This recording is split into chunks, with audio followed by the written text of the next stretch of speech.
Hi folks, welcome to the Prepared Homestead. This is Travis. Thank you all for stopping by to watch. Well, are we still a capitalist nation? Are we still a nation of freedom and a republic at all? Or have we gone so far down that path of socialism that we can no longer even call ourselves a free republic? We're gonna look at a poll that was recently done by Axios and talk about some of the numbers on that poll. Before I get started, I try not to do too many sales pitches, usually about once a week, and so today's the one. If you folks are looking for some freeze-dried food, emergency food, there is a link below to My Patriot Supply, and they offer some excellent prices and excellent product. My wife and I today, we went grocery shopping. Actually, it was yesterday, sorry. Yesterday we went grocery shopping, and prices are increasing, folks. And if you look at the commodities markets and everything, they're most likely going to continue to increase. And so putting away food because of inflation, because of shortages, and because of many other reasons is not a bad idea. And along with all the stuff that you're putting away in your preps, setting aside a little bit of freeze-dried emergency long-term food isn't too bad of an idea. And this company, My Patriot Supply, offers some really good products. Again, the link is in the description below. All right, let's move on with the show. So there's this poll, and I'll be honest with you, I've never been the type to put a lot of you know, a lot of whatever in polls. And I don't care who puts them out. And, you know, there's liberal organizations, there's conservatives, there's ones that try to be down the middle, they say, that puts out these polls. And it's, you know, you never know where they're getting the information from, who they're questioning, what region. You know, if you poll people around here where I live, you're going to get a completely different numbers as if you went to Portland, Oregon. And I understand they usually try to mix it up across the country, but the point is, you know, you never know how much truth there is to them. But this one, I kind of would believe it's probably close to being true. And they have an article talking about how America is kind of rapidly moving towards socialism. It's not something that you and I are surprised to hear, right? We've been saying this for years. For years. In fact, you know, McCarthy back in the 50s and stuff, he was warning about this. That's why he was doing the things that he was doing, because he started seeing socialism, communism, Marxism encroaching into American politics and into American society and entertainment and culture. And here we are, 2021, and socialism isn't a bad name anymore. Being a communist isn't a bad thing anymore. 50, 60 years ago, if someone was a communist, they had to keep that to themselves in a closet. They couldn't come out of the closet with being a communist because most Americans, they knew what that was. They'd either gone and fought against it in wars, or they knew someone that did, or they were very well aware of Cold War things that were going on. And so they knew what it was. They saw in a lot of ways firsthand. And they didn't want anything to do with it. They were brought up to believe and to know that Marxism is a real evil system of governance. And in today's world, we don't have that anymore. And so they put out this article because they did a poll. And in the poll, it showed that America still, the majority, still views capitalism in a better light than they do communism. So pretty much all the questions was, which is better, capitalism or communism? And then they break it down into different demographic groups. And so if you take it the nation as a whole, capitalism still wins out over communism, but only just a little bit. In fact, the last time they did a poll like this was in 2019. That's only 3 years ago, 2019. And the numbers have changed drastically. In fact, the numbers as a whole, nation as a whole, that views socialism in a good light, that number is increased by 10%. It was in the 30s, and now it's over 40% of the nation views socialism in a positive light, thinks that it's a great thing, thinks that we should have more of it. The only reason it's not over 50% is that older demographics. They said everyone from like 35 to 40 and older, a strong majority of those numbers view capitalism as a better form of government in a good light. Once you go below 35 in age, looks bad. 18 to 24, the majority, vast majority, somewhere in the neighborhood of 60% of 18 to 24-year-olds view socialism in a better light than capitalism and think that it's a better form of the economy and for our government and for our society. And folks, they are our future. The greatest generation is pretty much gone. The baby boomers are leaving us, and my generation, too many of them are spineless and watered down. Now, I know a lot of you aren't, so I'm not saying you are. I'm just saying there's too many in our generation that are. And the children that we've had, unfortunately, as a whole,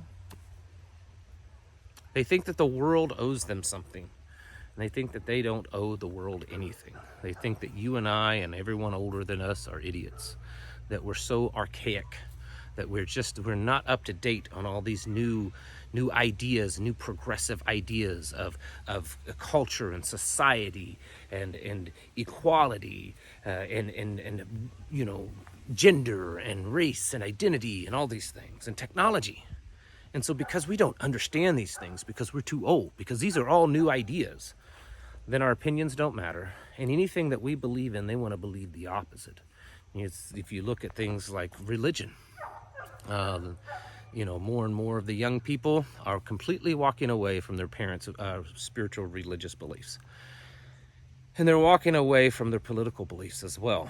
They believe, they embrace this technology. And if you look at, you look at this, fourth industrial revolution when it comes to, and that's specifically about technology.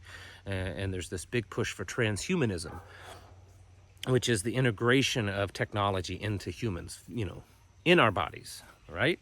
In our brains, in our hands, all that kind of stuff. The young people, 18 to 24-year-olds, they love it. They want that stuff. They think it's the greatest thing since sliced bread. They're too young to grow up watching, I guess, Terminator and stuff like that. So they welcome this idea of AI and AI implanted in our brains and controlling our lives and giving themselves more freedom to just play around and do whatever because all the computers do all the work. They believe that our ways are dying and no longer applicable to this world, that we've ruined the world and the environment, that we've ruined society by creating all these racial divisions, that we're intolerant and unsympathetic, and that we don't like people that are different, we only like our skin color or our gender or people that are only straight, we don't like all this other stuff, that we believe it's wrong and sinful. And they just disagree with that. Now, I know that there's certainly some that don't think this way. I have teenagers in my home. I have children that are in their early 20s, and I'm not saying that they believe these things, but I certainly am able to communicate with them and find out better of what their peer groups believe and think. And I'm telling you, folks,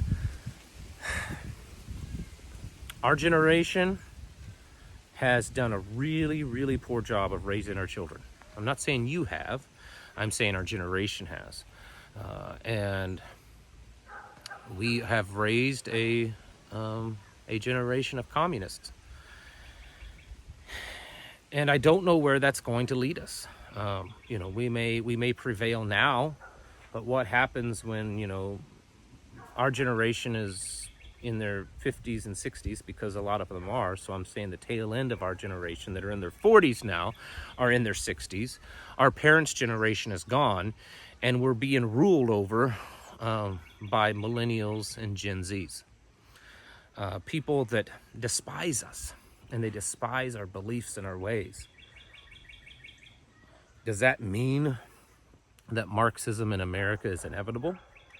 Does that mean that tyranny and global unity, new world order, one world government is inevitable? Does that mean that, you know, putting an AI computer chip into my brain and having it control me is inevitable?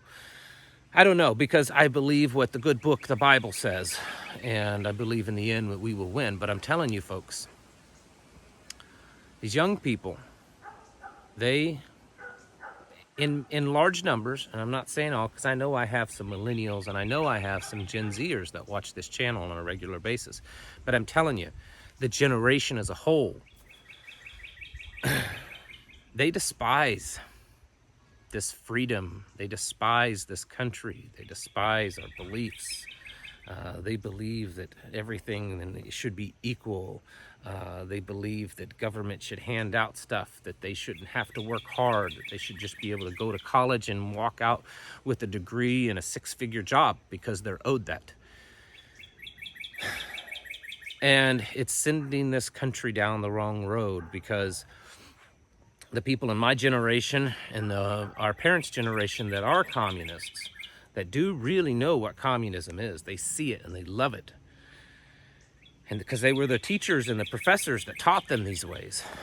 And they're taking advantage of this. Because these young people, they have this lofty, ridiculous idea of what communism is. They don't really understand what it really is, what it really does to people, and what it really ends up looking like. They just believe it's this, you know, perfect system.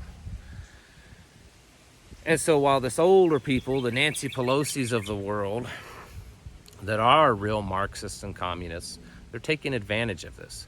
Just like how they take advantage of minorities. You know, these liberal progressives in politics, they don't care about minorities other than every 4 years to get their vote. You know, they showcase them, they try to get their vote, and then they leave them on the sidelines. And this is what's going to happen with this young generation. And it's absolutely destroying this country. We've got people in leadership that are opening their arms basically to Marxism. We have young people all over, you know, pushing for Marxism, begging for Marxism, begging for communism. And they're going to get it eventually, because the way things are going, if someone and some people don't stand up soon, and I'm talking to myself, I'm looking at myself right now, if we don't stand up against this, then our children, our grandchildren, and our great-grandchildren, they're going to be communists. And they're going to live in a world probably much worse than what was ever seen in Russia or China or Cuba or even North Korea. Because when America falls to communism, there's no other shining light upon a hillside to keep pushing that message of freedom. And when that happens, I don't know, do you throw in the towel? Do you hope that you can bug out on your land and they won't come bother you? Maybe so. But if we don't start doing something to turn these numbers around and start teaching our young people that this socialism, communism, Marxism is wrong and it's evil, then I don't know what to do.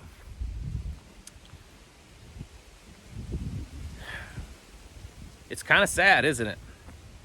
You need to be prepping up, folks. Get your house in order. All the handwriting is on the wall. The signs are all around us that things are not going to get better. They're going to progressively get worse for a while, and they may get worse for permanent time until the end comes. We don't know. But you need to get your house in order. Prepare yourselves mentally, physically, and spiritually.